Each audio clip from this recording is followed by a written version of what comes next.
ആണ്ടവൻ മീതെ ആണയിട്ട് തളപതിയുടെ സത്യപ്രതിജ്ഞാ ചടങ്ങ്. ടിവിക്ക് അധ്യക്ഷനും സൂപ്പർ താരവുമായ സി ജോസഫ് വിജയ് തമിഴ്നാട് മുഖ്യമന്ത്രിയായി സത്യപ്രതിജ്ഞ ചെയ്തു.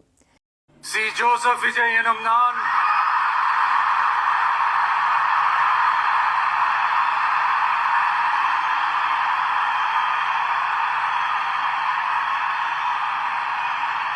சட்டப்படி அமைக்கப்பெற்ற இந்திய அரசியல் அமைப்பின்பால் உண்மையான நம்பிக்கையும் மாறா பற்றும் கொண்டிருப்பேன் என்றும் இந்திய நாட்டின் ஒப்பில்லாத முழு முதல் ஆட்சியையும் ஒருமையையும் நிலைநிறுத்துவேன் என்றும் தமிழ்நாட்டு அரசின் முதலமைச்சராக உண்மையாகவும் உளச்சான்றின்படியும் என் கடமைகளை நிறைவேற்றுவேன் என்றும் அரசியல் அமைப்பிற்கும் சட்டத்திற்கும் இணங்க அச்சமும் ஒருதலை சார்பும் இன்றி விருப்பு வெறுப்பை விலக்கி பலதரப்பட்ட மக்கள் அனைவருக்கும் நேர்மையானதை செய்வேன் என்றும் ஆண்டவன் மீது ஆணையிட்டு ഉറുതിമൊഴിகிறேன். ഇന്ന് രാവിലെ 10 മണിക്ക് ചെന്നൈ നെഹ്റു സ്റ്റേഡിയത്തിൽ സത്യപ്രതിജ്ഞ ചടങ്ങ് ആരംഭിച്ചു. ചടങ്ങിൽ ഗവർണർ രാജേന്ദ്ര ആർലേക്കർ നൽകിയ സത്യവാചകം വിജയ് ഏറ്റുചൊല്ലി. സത്യപ്രതിജ്ഞ ചടങ്ങിൽ പ്രതിപക്ഷ നേതാവ് രാഹുൽ ഗാന്ധി അടക്കം പങ്കെടുത്ത പരിപാടിയിലാണ് ജനലക്ഷങ്ങളെ സാക്ഷിയാക്കിക്കൊണ്ട് വിജയ് തമിഴ്നാടിൻ്റെ മുഖ്യമന്ത്രിയായി അധികാരത്തിലെത്തുന്നത്. സത്യപ്രതിജ്ഞ കാണാതെ ചൊല്ലിയും രണ്ടാം ഭാഗം നോക്കിച്ചൊല്ലിയും വിജയ് സിനിമാ സ്റ്റൈലിൽ തന്നെയാണ് തൻ്റെ സത്യപ്രതിജ്ഞ ചടങ്ങും നടത്തിയത്.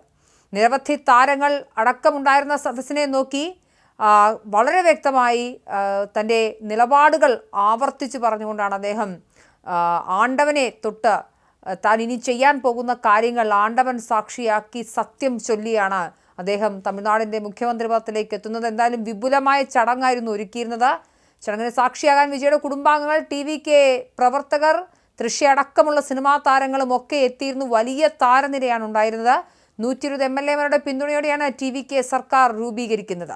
വിജയ്ക്കൊപ്പം സത്യപ്രതിജ്ഞ ചെയ്തെന്ന് 9 മന്ത്രിമാരാണ്. നിലവിൽ പുറത്തിറക്കിയിരിക്കുന്ന ലിസ്റ്റിൽ കോൺഗ്രസ് മന്ത്രിമാരില്ല. കോൺഗ്രസ് മന്ത്രിമാരെ വിശ്വാസ വോട്ടിന് ശേഷം പ്രഖ്യാപിക്കുമെന്നാണ് മനസ്സിലാക്കുന്നത്. എന്തായാലും ഇളയ ദളപതി എന്ന പേരിൽ നമുക്ക് ഏറ്റവും പ്രിയപ്പെട്ട ദളപതിയായി പിന്നീട് മാറിയ ശ്രീ ജോസഫ് വിജയ് തമിഴ്നാടിൻ്റെ മുഖ്യമന്ത്രിയായി മാറിയിരിക്കുന്നു.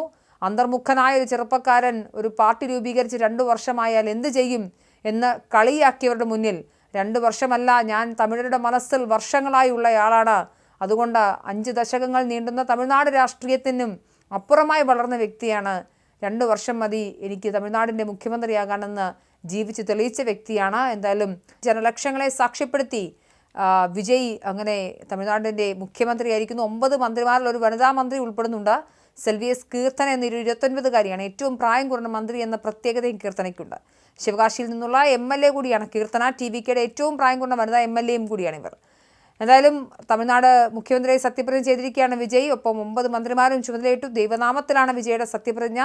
ഗവർണർ രാജേന്ദ്ര ആർലേക്കർ സത്യവാചകം ചൊല്ലിക്കൊടുത്തു. ജവഹർലാൽ നെഹ്റു സ്റ്റേഡിയത്തിൽ നടന്ന ചടങ്ങിൽ രാഹുൽ ഗാന്ധി അടക്കമുള്ള പ്രമുഖർ പങ്കെടുത്തു. 59 വർഷത്തിന് ശേഷമാണ് ദ്രാവിഡ കക്ഷിയുടെ നേതൃത്വത്തിലല്ലാത്ത ഒരു സർക്കാർ തമിഴ്നാട്ടിൽ അധികാരമേറ്റുന്നത്.